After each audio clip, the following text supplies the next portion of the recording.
آواز بلند صلوات تلاوت فرمائے. اللہم صلی علی محمد و آل محمد و عجل فرج آمین.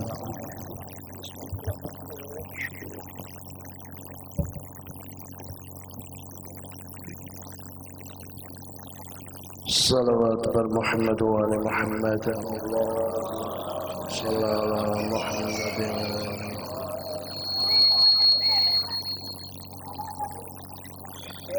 أعوذ بالله من الشيطان الرجيم. بسم الله الرحمن الرحيم. الحمد لله رب العالمين، والصلاة والسلام على سيدنا ونبينا وشفيع ذنوبنا وطبيب نفوسنا وحبيب قلوبنا أبي القاسم محمد صلى الله عليه وسلم وأهل بيته الطيبين الطاهرين المعصومين الذين ذهب الله عنهم الرجس وطهرهم تطهيرا.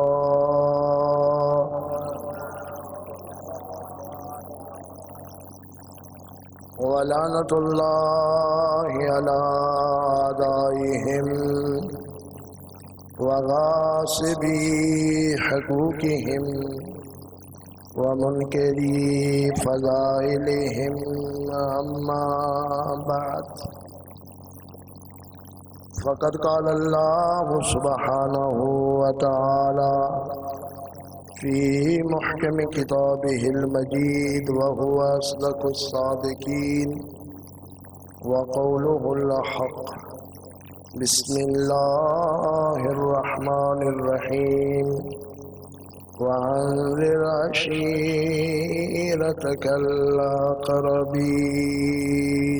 صلوات.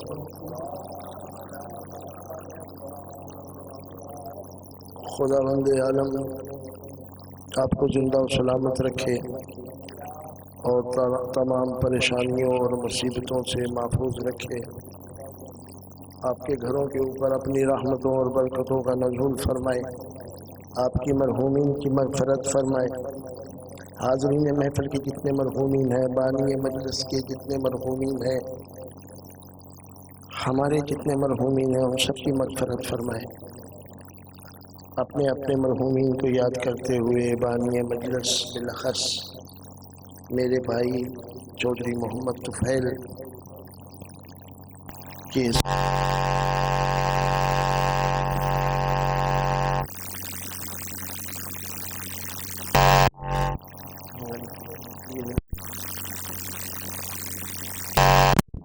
صراط الذين أنعمت عليهم غير المغضوب عليهم ولا الضالين.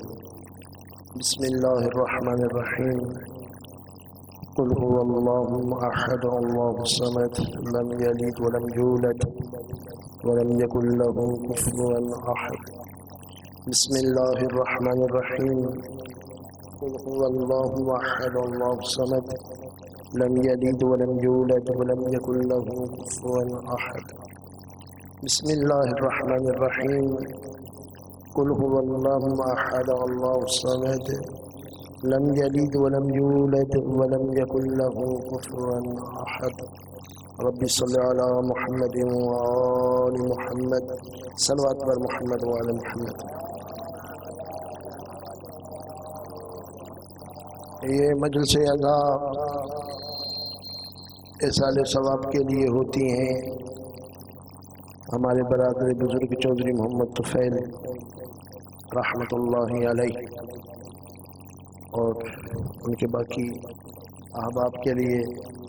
تو جو اصال ثواب کی محفل ہوتی ہے نا، اس میں ایسی باتیں کرنی چاہیے کہ جس کا ثواب ہو، بات کرنے کا ثواب ہو. بات کرنے والے کو بھی ثواب ہو، سننے والے کو بھی ثواب ہو۔ جب یہ دونوں ثواب حاصل کر لیں گے نا تو پھر مرحوم کو بھی ثواب مل جائے گا۔ اگر بیان کرنے والا ایسی بات ہی نہ کرے جس کا ثواب ہوتا ہے تو وہ مرحوم انتظار کرتا رہ جاتا ہے، آج ثواب کیوں نہیں آیا؟ میرے بچوں نے خرچہ تو بڑا کیا تھا، مجلس کروائی تھی، بہت سے ذاکرین بلائے تھے، نیازیں اور لنگر بھی ہوئے تھے، ثواب کیوں نہیں آیا؟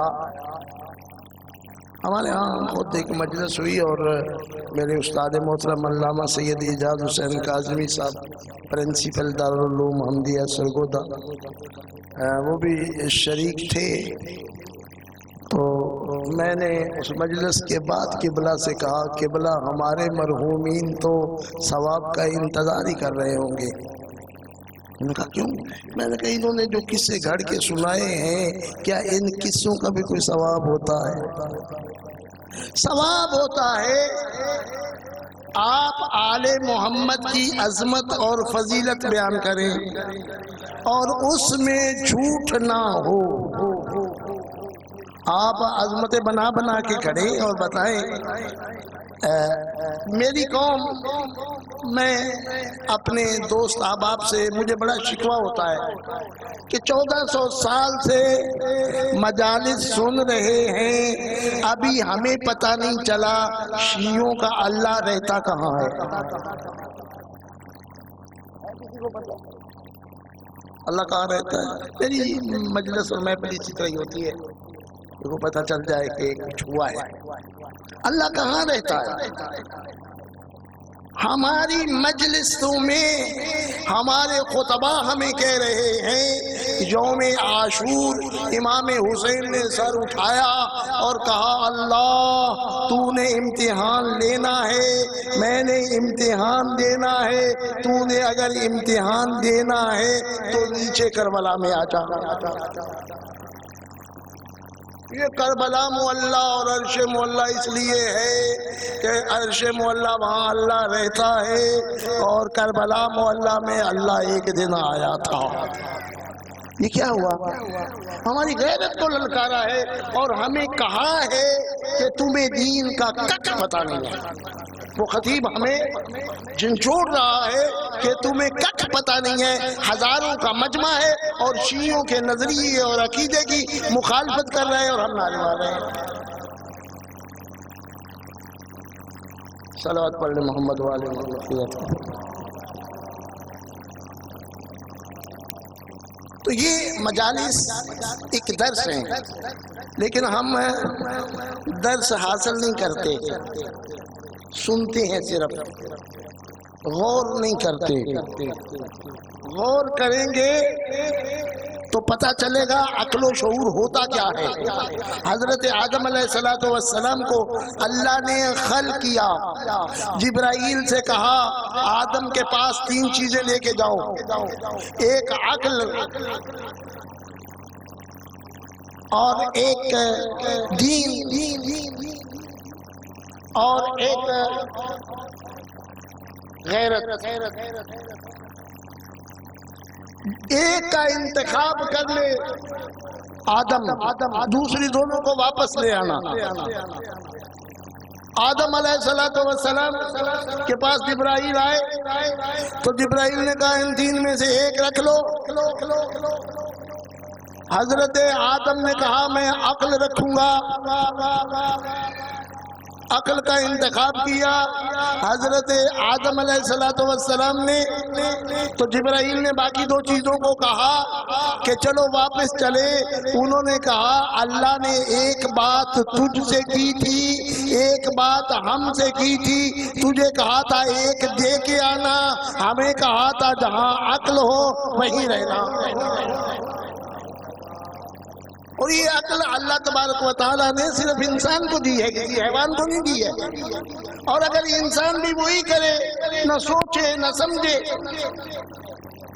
مجھے ایک بندے نے رگڑا لگا دیا اور ہم نے سن لیا خدا حافظ۔ آپ باشعور پڑھے لکھے لوگ ہیں اور آل محمد کا ماننے والا جاہل نہیں ہوتا، ان پڑھ ہو سکتا ہے۔ آپ تھوڑا سا غور کریں کہ ان مجالس میں واقعاً آپ کو دین بتایا جاتا ہے۔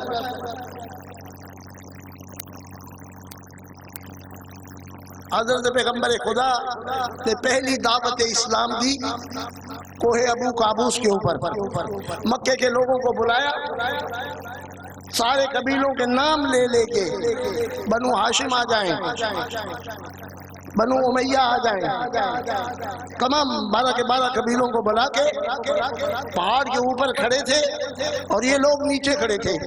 پیغمبر نے فرمایا کہ اگر میں کہوں کہ پہاڑ کی اس طرف ایک بہت بڑا لشکر کھڑا ہے اور تمہارے اوپر حملہ آور ہونے والا ہے، کیا تم میری اس بات کو مان لو گے؟ انہوں نے کہا ہاں ہاں کیوں نہیں، ہم مان لیں گے۔ پیغمبر نے فرمایا کیوں مان لو گے؟ آپ نے وہ لشکر دیکھا ہی نہیں ہے، میری زبان سے نکلے ہوئے الفاظ کو کیوں مان لو گے؟ کہنے لگے تم صادق بھی ہے اور امین بھی ہے۔ صادق امین کیا یہ فضیلتیں نہیں ہیں؟ فضیلتیں ہے نا، صادق ہونا، سچا ہونا، یہ فضیلت ہے۔ اور ہم دنیا میں کہتے ہیں کہ کائنات میں اگر کسی امام کو پیغمبر کے بعد صادق کہا جاتا ہے تو ہم شیعوں کا فرزند رسول و فرزند زہرا امام جعفر صادق ہے۔ فضیلت ہے تو ہم کہتے ہیں نا۔ اب وہ کافر مان رہے تھے کہ تجھ میں یہ فضیلت موجود ہے کہ تو صادق بھی ہے، تو امین بھی ہے، لیکن کیا پیغمبر کا پیغام مان لیا؟ جو پیغمبر نے پیغام توحید دیا وہ مان لیا؟ نہیں۔ فضائل کا ماننا اور بات ہے اور پیغام رسول ماننا اور بات ہے۔ آپ فضائل تک محدود نہ رہیں، آپ آل محمد کے ماننے والے ہیں، فضائل بھی مانیں اور ساتھ ہی ان کے مذہب کو بھی مانیں۔ حقیقت ہے یہ۔ ہمارا، میں تو افسوس ہی کر سکتا ہوں کہ ہماری مجالس میں مسائل نہیں بیان، مولوی بھی نہیں کرتے۔ جو ہم جیسے مولوی ہیں نا وہ بھی وہ خاص قسم کی فلسفی گفتگو شروع ہو گئے ہیں، یہ ہونا چاہیے وہ ہونا چاہیے، شرعی اور فقہی مسائل نہیں بیان ہوتے۔ اس کی وجہ یہ ہوئی ہے کہ ہمارے نوجوانوں کو نماز پڑھنے کا طریقہ بھی نہیں آتا۔ اگر میں یہاں 10 دن میں ایک مسئلہ بھی شریعت اور فقہ کا بتا دوں تو میرے نوجوانوں کو 10 مسئلے یاد ہو جائیں گے۔ فضائل تو پڑھ نہیں ہے۔ آج ایک عام سی غلطی ہوتی ہے میرے نوجوان بچوں سے، بزرگوں سے، اس کی طرف نشاندہی کرنا چاہتا ہوں کہ مذہب شیعہ میں 3 نمازیں ان کی پہلی 2 رکعتیں بآواز بلند پڑھی جاتی ہیں۔ آپ جب پیش نماز کے پیچھے پڑھتے ہیں تو وہ بآواز بلند پڑھتا ہے، فجر کی بھی، مغرب کی 2 رکعتیں، عشاء کی پہلی 2 رکعتیں۔ بات کیا اس طرح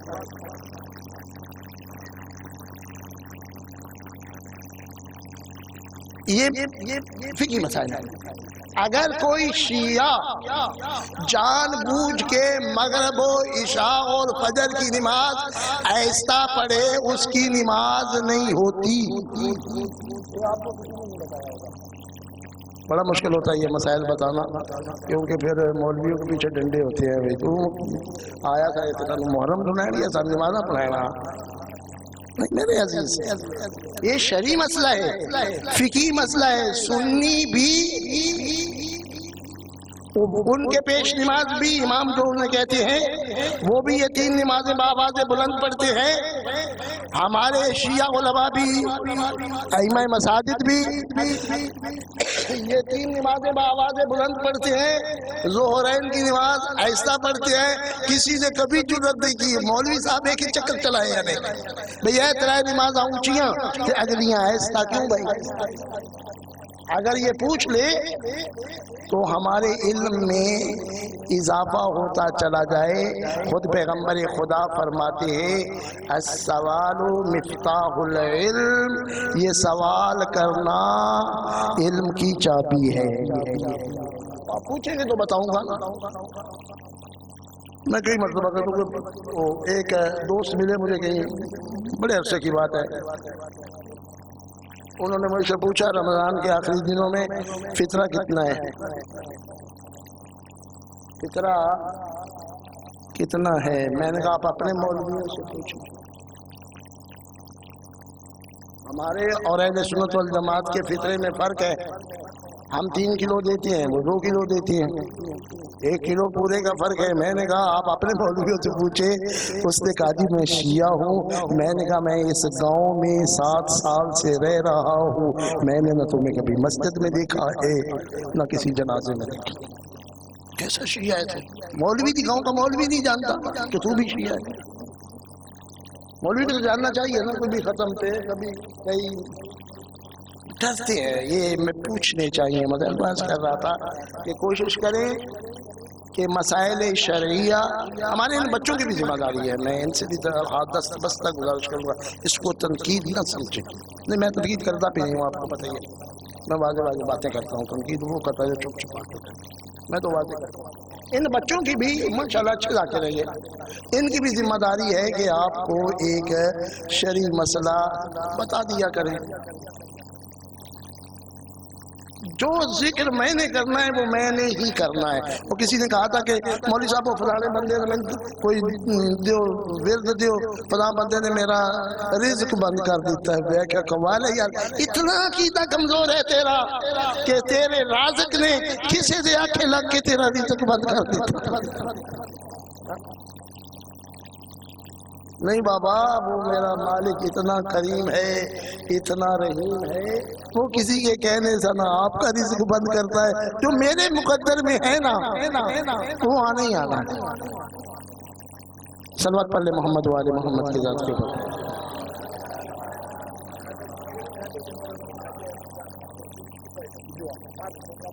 جی علت جڑی ہے نا اے اللہ اور رسول دس ہے، مولوی نہیں دس. مولوی ہم صرف یہ حکم ہے جی میں رسول کر رہے ہیں انچ کرو. صلوات پڑھو محمد و آل محمد کی ذات کے اوپر. علت نہیں بیان کر دیں. تو عرض کیا کر رہا تھا کہ یہ ایک مسئلہ آپ کے گوش گزار کروں گا اور پھر فضائل بھی انشاءاللہ. تو پیغمبر خدا سے اللہ نے فرمایا وَعَنْذِرْ عَشِيرَتَكَ الْأَقْرَبِينَ، میرا حبیب اپنے قریب ترین ساتھیاں نو تنبیہ کر، اپنی زبان چاہنے ڈرا اپنے قریبیاں. قریب قریب اقرب بہت قریب جو ہے. تو پیغمبر خدا نے بنی ہاشم کو بلایا. حضرت ہاشم کے 2 ہی بیٹے تھے، عبد المطلب اور اسد. پتہ ہے نا آپ کو، یہ فاطمہ بنت اسد کا جو باپ ہے مولا علی کا نانا، یہ حضرت ہاشم کا ہاشم. اب کچھ ایسی چیزیں ہوتی ہیں جو ہمیں نہیں پتا ہوتا. بہرحال انشاءاللہ ایک ایک کر کے بیان کروں گا، ایک ہی مجلس میں ساری میں بیان کروں گا. فرمایا کہ ان کو بلاؤ. حضرت علی علیہ السلام کو پیغمبر خدا نے کہا اپنے گھر میں بنی ہاشم کو دعوت دو. بنی ہاشم کو دے گی دعوت. آ گئے حضرت رسول خدا کے چچا بھی، چچا زاد بھائی بھی، اور پھوپھیاں بھی. پھوپھیوں کی اولاد نہیں آئی کیونکہ وہ بنی ہاشم سے نہیں تھے. صرف بنی ہاشم کو بلایا گیا. صرف بنی ہاشم کو بلایا گیا. کھانا تیار کیا. آپ نے سنا ہوا ہے کھانا کتنا کم تھا. 1 ران پچھلی ٹانگ کو کہتے ہیں، 1 ران بکرے کا گوشت، 1 پیالہ دودھ کا، چند روٹیاں گندم کی، چند روٹیاں. بندے کتنے؟ 40. افراد 40 تھے. میں نہیں کہتا کہ وہ کو بکرے کھا جاتے تھے کیونکہ بنی ہاشم کے افراد تھے نا، وہ کو بنی امیہ کے افراد تو نہیں تھے نا. دامن کو اور کہا چھوڑ دو ابو الحسن کو، اب علی کو چھوڑ دو. کہنے والوں نے کوئی بات نہیں مانی اور زہرا کے گھر میں بغیر اجازت کے داخل ہو گئے. جناب سیدہ نے علی کو پکڑ لیا. ایک ظالم کے ہاتھ میں کوڑا تھا جس کا نام ہے کلفت، کسی کا غلام تھا. اس کو مالک نے اشارہ کیا زہرا کو جدا کرو. اس نے کوڑے مارنے شروع کیے، زہرا کے ہاتھوں پہ کوڑے لگے. پھر بھی جناب سیدہ نے علی کو نہیں چھوڑا. اب رونے والوں، پھر وہ وقت آیا، اس ظالم کے ہاتھ میں تلوار تھی. اس نے جناب سیدہ کے پہلو میں چبو دی. جناب سیدہ کی چیخ نکل گئی، سرت فاطمہ الزہرا، سیدہ کی چیخ نکل گئی، ہاتھ چھوٹ گئے. کہتا ہوں مومنین ذرا غور تو کرو اور یہ دعا کیا کرو، کسی بیٹے کے سامنے اس کی ماں کو نہ مارا جائے. اور زہرا کو مار رہے تھے، حسن اور حسین دیکھ رہے تھے. ایک ایرانی عالم دین مجلس پڑھ رہا تھا قم میں، سارا مجمع اٹھ کے چلا گیا. یہی واقعہ پسلیاں ٹوٹنے کا پڑا. ایک بندہ بیٹھ کے روئے جا رہا تھا، روئے جا رہا تھا. وہ عالم آگے بڑھا، سینے سے لگایا اور کہا بیٹے تو کیوں اتنا رو رہا ہے؟ اس نے کہا مولانا میں ہڈیوں کا ڈاکٹر ہوں، میں جانتا ہوں اگر پسلی ٹوٹ جائے اس کا کوئی علاج نہیں اور کتنی شدت کی تکلیف ہوتی ہے. زہرا نے اپنے بابا کے دین کے لیے یہ تکلیفیں بھی برداشت کی. وما علینا الا البلاغ.